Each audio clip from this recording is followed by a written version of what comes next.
on corporate commercial arrangements between commercial parties. That includes early stage entrepreneurial type activities. I also act for a number of banks, financial institutions, and private equity funds, many of whom invest in early stage venture capital type investments, often privately owned family businesses in Bahrain and across the GCC. So in the course of that, I get involved in due diligence exercises in relation to the early stage entrepreneurial activities, and I'll look through the contracts and report on areas where there are perhaps shortcomings and deficiencies. In my more commercial role, I'll be involved heavily with entrepreneurs who are looking often to expand their activities cross-border, so looking to begin exporting their goods, are looking to get into arrangements with distributors in other countries, or are looking to enter into partnership or joint venture arrangements cross borders, or equally in franchising arrangements. Okay, Rudolf? Thank you. I'm Rudolf Melki. I'm the CEO of Millennium International.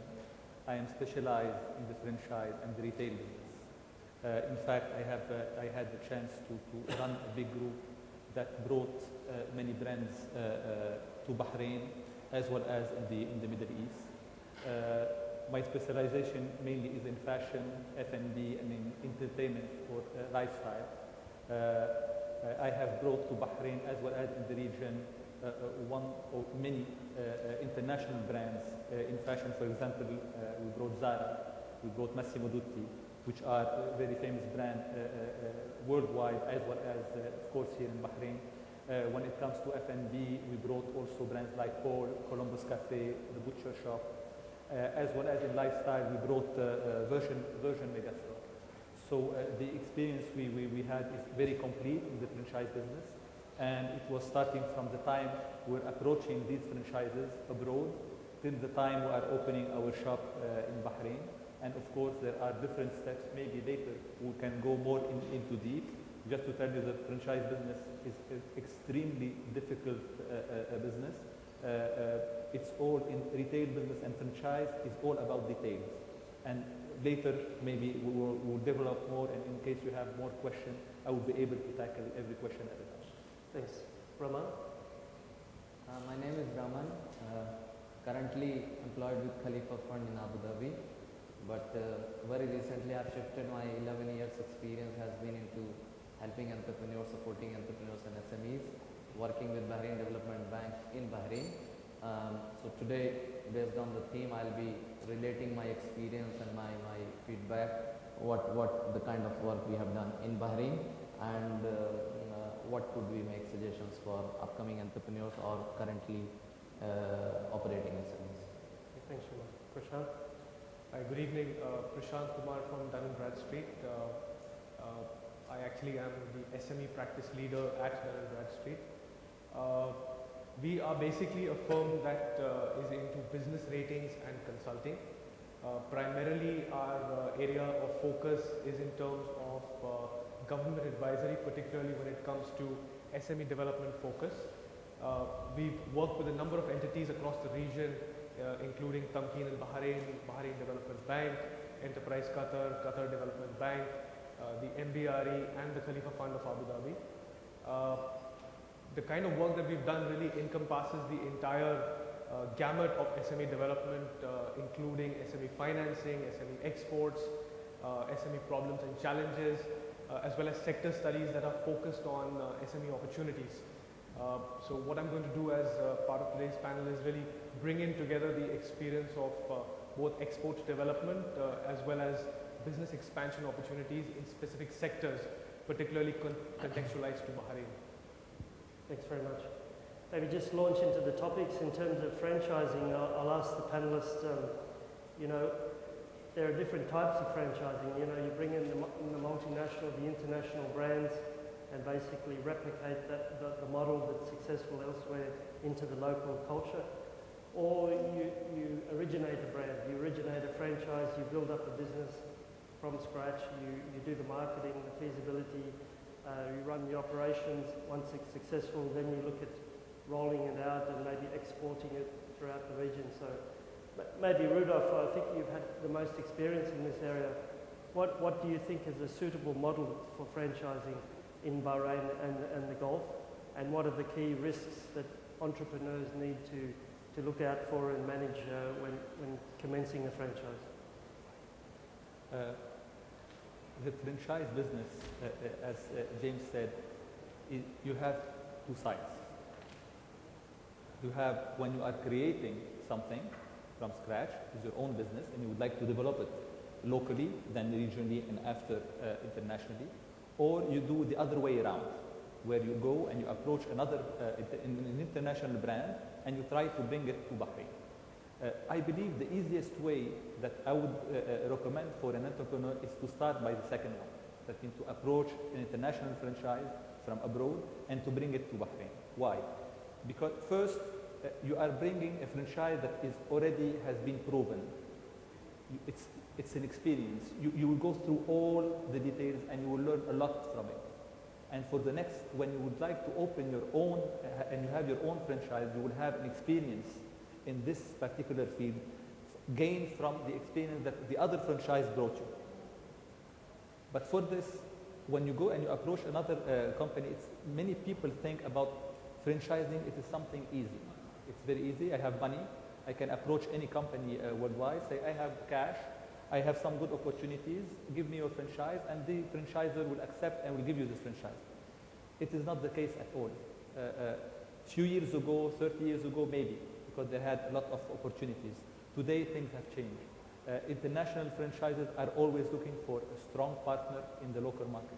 Not somebody only who has the money, who has finance, but somebody who has the experience, who understands the market, and who will be an added value to this business. So the approach, when you are going to approach this company, they will take your profile, not your personal profile, but the profile of your company, to know what is your experience in this field, what is the added value that you can bring. Moreover, they will see your financial situation. 3, how strong are you in the market?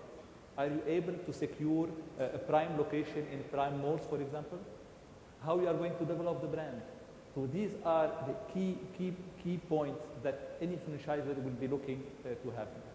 Moreover, when you are in the local market and you would like to approach a mall, because mainly major retail business and franchises are located in malls, the leasing managers and general manager of the malls, they are always requesting for international brand. So it is much easier for you when you are coming with an international brand and introduce it in any mall in Bahrain. It will be easier for you to get there when you have an international brand rather than a local brand. Moreover, it will take you less time to succeed when you are having a franchise gained from abroad rather than building your own franchise, waiting for time to get known in the market, to have the notoriety and the brand awareness, and then developing it. So even capital-wise, it will cost you much less. However, you need to know that, as I told you in my opening speech, that is all about details. Everything in the franchise business and the retail business is about details.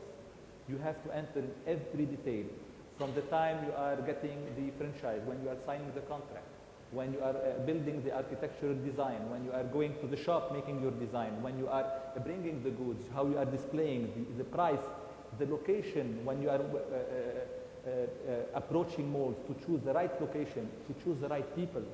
Are you equipped? Do you have the accounting background? Do you have the inventory control background?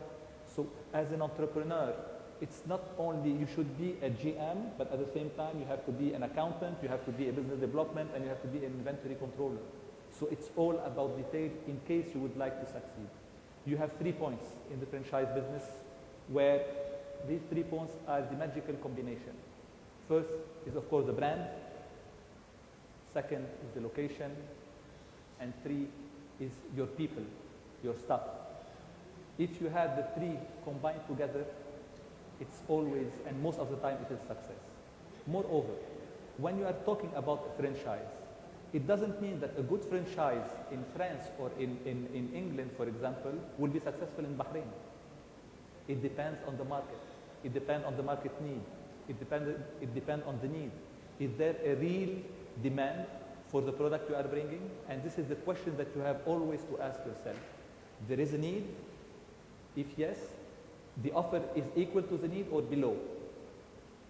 Secondly, you have to see if you have a new brand, are you bringing something new, something different?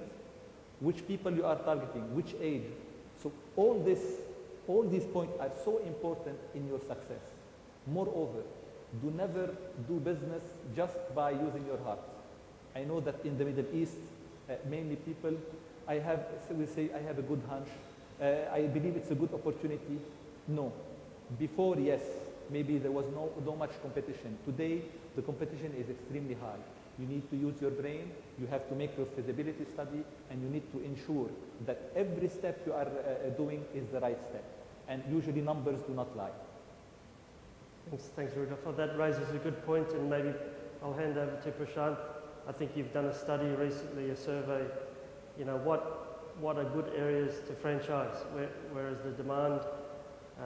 Where is the appetite for the product? What are the sectors? Is it casual dining? Is it clothes? Is it consumer products? Maybe you can talk a bit about the landscape, Prashant. I think Rudolph touched on a very important point, but throughout what he was saying, we were talking about inward franchising. Now, there is also a potential for SMEs in Bahrain or in other GCC countries to actually look at outward franchises. However, I think what is very important is, and this actually comes from a survey that we did recently, there are a number of businesses, for example in Bahrain, over 50% of businesses that sort of cited from our survey wanting to go out and franchise. The problem is in the mindset, first of all. A lot of companies, a lot of brands in Bahrain, and I'll talk about brands like Yum Yum Tree, for example, who have the franchisable brand to go out there and franchise, but they don't have the mindset. In terms of the kind of support that we're talking about in order to make these brands go out and franchise, or first of all, for a small SME to become a Yum Yum Tree and then to franchise, is first of all the need. So as Rudolph talked about or touched upon the topic of need, has there been an articulation of the need of that particular product in export markets? That's number one. Number two, are you really ready to become a franchisable brand? So have you got the processes, systems and procedures that are aligned to international standards? Number three, do you really have the packaging or let's say the look of an international brand? Very interestingly, we came across a study in the survey that we were doing where this SME has the product. He's a perfume manufacturer, and in fact, his perfume is quite popular in other parts of the region. The only reason that he's not able to export is because of packaging. Now his packaging is sort of this fancy packaging where he thinks this meets international standards, but the markets that he's looking at do not adhere to those kind of standards. So it's also about adherence to such international standards. The next step, the next and very important critical step is the actual legal contracting process, and one of my colleagues will throw more light on this as we go along. The legal process is very important. We've come across businesses in Bahrain who wanted to export, who've adopted a very informal way of putting together the legal contract, but because of the policies in the contractual process itself, have actually gone out of business. So the legal contracting process is also equally important. And finally, once you achieve all these steps, is the process of getting a franchising partner or someone who will take your franchise. So it's not just one step, but a more holistic model or a series of steps which help a brand to become an outward franchise. Maybe one of my colleagues can actually throw more light on the legal aspects. Sure. Well, thank you very much. I think the first question that I would ask, if what we're talking about is the growth cycle of a business and the potential for using franchising as a mechanism in that growth cycle for such growth, is whether the business even lends itself to the use of a franchise model to grow. I mean, there are certain sectors which obviously do more naturally lend themselves to franchising. You know, the fast-moving consumer goods, retail sectors in particular. Assuming that you're in that kind of field where franchising in principle works, and the question is, at what point does the franchise model actually, you know, does it afford the optimal opportunity for the entrepreneur to grow? I mean, if you're talking about value maximization, you're talking about having a business which is already at a point at which it's ripe for exploitation, at which third parties who are considering coming on board as a franchisee would pay good money for that you know, franchisable product or service. Now, assuming you've reached that stage where you know, the franchisable product or service is at the right point, then obviously the legal structuring of that arrangement is key. By franchising, what you're doing effectively is giving away quite a lot of control to a third party. Now, what you'll seek to do is to retain a degree of control contractually, even though you're packaging up part of your business and giving it to a third party to run, and you're receiving the franchise fee as, you know, as your revenue stream. In order to be able to do that, you need to have something which can be neatly packaged. So you need to have your trademarks registered. You need to have a good, I suppose, reproducible model, which is able to be exported, which is able to be, you know, to have a ring drawn around it and effectively be commoditized in a sense. The franchise agreement is, I mean, it's an interesting document, it's a key document, because what it does is it delineates, if you're the entrepreneur that's created the business which is able to be franchised, it delineates between your desire for control and your desire to maintain the value in your franchisable product or service, and the desire of the franchisee to have freedom to run it in the way that they see as fit. There needs to be a sensible balance between those interests. The franchisee, obviously, because each market is different, will want to have some level of flexibility and freedom to actually diverge from perhaps your own, you know, the franchisor's model for local purposes. So, for example, in marketing a business, it may be that you know, a marketing campaign in Dubai would not be a simple reproduction of a marketing campaign that's been very successful in Bahrain. Therefore, the controls that you might otherwise seek to impose on that UAE-based franchisee might not be appropriate. So there's lots of things to consider there. There's also, I mean, there's a whole raft of issues to consider in terms of the franchise context. But I suppose more broadly, if you're looking at expansion as a principle and expansion as, you know, from a structuring perspective, you know, there are lots of other opportunities. For example, it could be that your business model lends itself better to a partnering type arrangement. So you'd be looking into other jurisdictions to find a partner who is of a similar mindset to you as the entrepreneur, and to grow it in that way rather than relinquishing control through a franchise model. It may be that if, for example, what you've developed is a level of intellectual property or level of technology, let's say, that has a value that can be placed on it, you'd actually maintain your business on a kind of a going concern basis, and you'd license out part of that technology to a third party subcontractor. So those are some of the alternatives to the franchise that we've been discussing. Each would have its own unique legal considerations and risk profiles. Maybe, thanks Bill. Ramon, you know, quite often with startups, entrepreneurs looking to build franchise or import a proven model, funding is key, you know, whether it's from the government in terms of soft loans from BDB, etc., TAMKEEN, or whether it's from private sector banks. I think if the model is good, the feasibility stacks up, the market is there, is proven, the management is in place. I think some banks are willing to lend. So Rahman, can you just talk about on the funding side, whether it's government support or private sector? Yeah, thank you, James. Whether it is a franchise idea or it's one's own idea, the rule of the game is the same. You need to look at the feasibility. Now, our colleagues talked about franchise. Rodolphe also mentioned it's a very challenging thing. It's not an easy thing somebody has developed and you just adopt it and run it. There are merits and there are demerits of franchising. You are bound by certain legal contract. You can do something and you can't do something. It's not your decision at the end of the day. Entrepreneurial mindset is I am my own boss and I decide what I need to do. When you get into franchising, the franchisor decides what you have to do. So there are many people who find difficulty into getting into like a franchisee.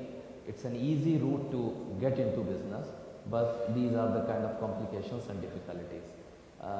Number two, if I take the debate to a different level, expansion is one word used in our debate here. I will say a much wider word, which is growth. Now, business growth, talking about business people, business growth, it's not an option for an entrepreneur, it's a necessity. If you remain stagnant, your competitive edge today is there, tomorrow it may not be there. Because your competition, market is growing, new competition is coming, you need to have pace together with the market development. So growth is a necessity, it's not an option. Now, there are different routes to growth. Franchising is one route to growth, which Prashant talked about, which is outward franchise.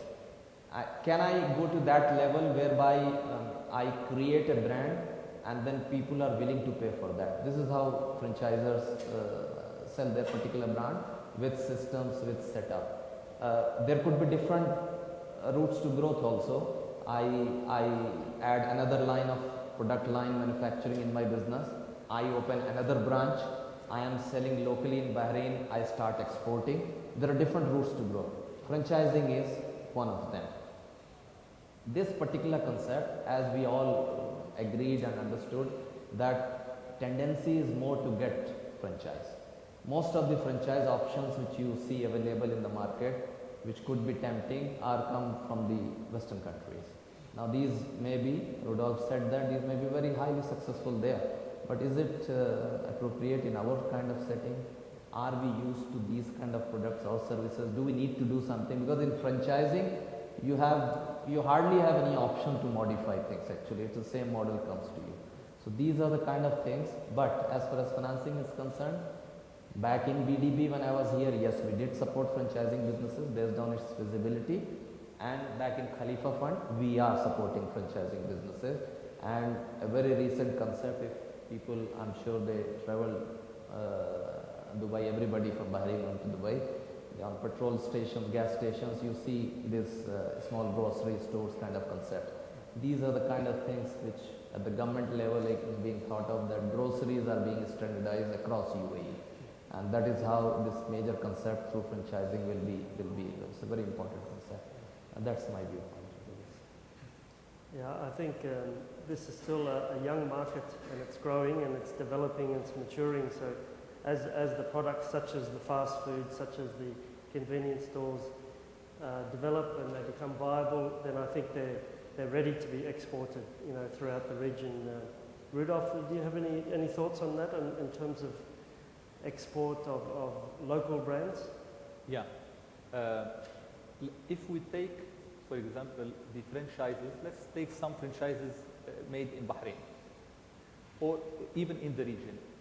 Most of franchises which are built in locally mainly are in F&B, fast food, coffee shops, this kind of thing. This is easy to export rather than other brand. If you go into fashion or into lifestyle, it is the challenge that we are facing today, and especially for the franchisors, the local franchisors. Unfortunately, the Arab people do not believe in Arab concepts. And this is not good, this is a shame. We have wonderful concepts. Just we need to believe in them. I believe Jasmine can do as good as, if we can say, brands, McDonald's or any other brand, Dairy Queen, etc. It's a wonderful concept, just we need to believe in it. In Bahrain, it is successful. We need to help to develop this brand outside. Mainly, it is in F&B. And I believe that, for example, you have Maya La Chocolaterie. Also, it's a brand made in Bahrain. You have Yum Yum Tree. Also, it's a brand made in Bahrain. All are in F&B. And there is something to be done. However, I am telling you, it will take time. Just for the people, for the other businessmen who are in other countries to believe in this brand. Why, I don't know. They prefer always brands. And it's coming from Europe. It is coming from the States. It looks better. It is maybe more refined. But this is not true. We have wonderful know-how. These franchises have been proven in Bahrain, and they have all chances to succeed also in the region. Just we need to give it the right push. Like you said, for example, packaging. Sometimes you have a wonderful concept. You don't have the right packaging, it's a flop. So there are ways where we can help the local franchisors to develop their brands in a legal way, marketing way, financially, marketing-wise. So all these will be necessary to succeed outside. Yeah. And after all, a franchise is what? You arrive to the level of franchise after the experience, yes. After having some flops here, some mistakes there, and the ultimate you arrive to a franchise. For me, it's a matter of trust. I mean, you've built a business, you've built a brand, you're passionate about it, you control it. Doing a franchise is an expansion, a way of expanding, but the franchisor has to trust the franchisee. It's fine to have a legal contract, charge them an upfront franchise fee or royalty, but at the end of the day, you're trusting that franchisee, typically in another country, to run the business to your high quality standards. So it's very much, the franchisor has to be careful in selecting an appropriate franchisee in a different jurisdiction. And I think track record is key. They've been there, they're doing it, they're doing similar business, they have the experience, and they can be trusted to grow the business through the franchise model. Absolutely. I mean, it's all about the brand. It's all about protection of the brand, because it's the entrepreneur's value, if the entrepreneur goes down the franchise route, is in the brand. And clients come to me and say, I want to be legally protected. I want you to protect me legally, as if that means protected for every eventuality. Now, the reality is that I can do certain things, but if the relationship breaks down, it's fatal to a business in a franchising context. And no amount of legal drafting is going to get around that fact. I mean, obviously, you do need to start with a strong basic position, but it's about the relationship. Maybe I'll hand over to the audience if there's any questions for the panelists. Yes, do we have a microphone?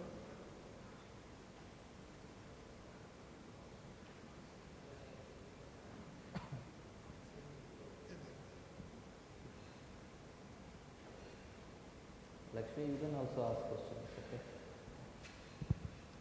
My name is Tariq Khalaf. I'm from the Bahraini Young Entrepreneur Association. My question is, when the time to franchise the business? I mean, when is the right time to franchise the business? And if there are many opportunities in the country, is it right to franchise it outside? Thank you. Who wants to take that? Yeah. Rudolph? Yes. The right time, I believe, if you would like to develop your own franchise outside, you need to be strong inside. You need to strengthen yourself locally, to create a brand awareness locally, where the people, for example, if in any business, if you are in F&B, for example, you will see the GCC nationals from Saudi, from Kuwait, from the Emirates will come, and they will discover your brand here. So you will strengthen yourself, you will gain experience, you will learn from some mistakes, and then you will prepare yourself to go outside. And my advice, don't grow and don't develop yourself fast. Take it one step at a time. You start with Bahrain, the next step you go to Kuwait, third step to Emirates. So easy, easy, because when you are talking about franchise, that means you are copy and pasting a system, a way of working in one country and doing the same thing, exactly the same thing in the other country. You cannot have, for example, a McDonald's having one taste in Bahrain and another taste in Japan. It should, at 90%, 95%, have the same taste. And this is a franchise. So you need to ensure that the quality is here, that the know-how is here, to have a proper follow-up and to have a full control of your brand. I'll just sort of add a little bit to this. I think, interesting question, because when it comes to the life cycle of internationalization of a company, franchising is really the next step after you've proven yourself domestically. Now, during the discussion we talked about Justme's. Is Justme's a brand which is ready to franchise? Yes, for sure. You have actually people from the Emirates who come down to Bahrain just to eat at Justme's. But does Justme's want to franchise? That is really the question. So the stage, I think, is really intrinsic. It's really it's part of the life cycle of a company's growth. Once you prove the need for your product, once there is enough interest generated amongst international customers, you are ready to franchise, you are ready to internationalize. The question is, first, do you have a franchisable brand? Do you have the necessary processes and procedures that have elevated you to international standards? Do you have the necessary packaging and, let's say, the brand perception, which will allow you to create an interest and spread yourself in international countries? The next step would be, of course, do you have the legal expertise to formulate a watertight contract, potentially, so that you can benefit from the franchise? And lastly, have you found a franchisor? So, these are all steps in the whole series of franchising. So, really, it comes to when you are ready to franchise, not, the other way around. Just add to, there is a terminology we use when we work with existing SMEs, that before you think of growing, expanding, even franchising, first set the house in order. That is the terminology we use. This is what Rudolph was also saying. So, did I reach to that level where I have sorted out my issues, day-to-day kind of issues? I have set plan, I have set monitoring system, procedures and sort of thing.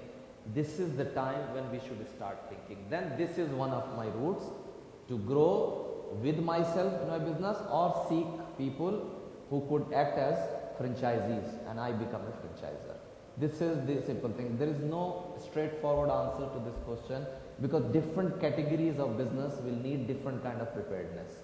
And secondly, I don't know, I have limited experience as far as franchising is concerned, but do we have such kind of service providers, facilitators, guides in Bahrain which can help people to prepare themselves, apart from the legal, what we heard? We don't have that kind of system, this is my feeling. So there could be an infrastructure and system developed like that which can encourage people. Of course, it will depend on their willingness. He used an example. You are ready to franchise, but are you willing to franchise? This is another question. So if that is the kind of thing, we have many entrepreneurs ready to franchise and they are prepared to franchise, the business is ready, this system might stop them because we don't have facilitating factors here. Okay, any other questions from the audience?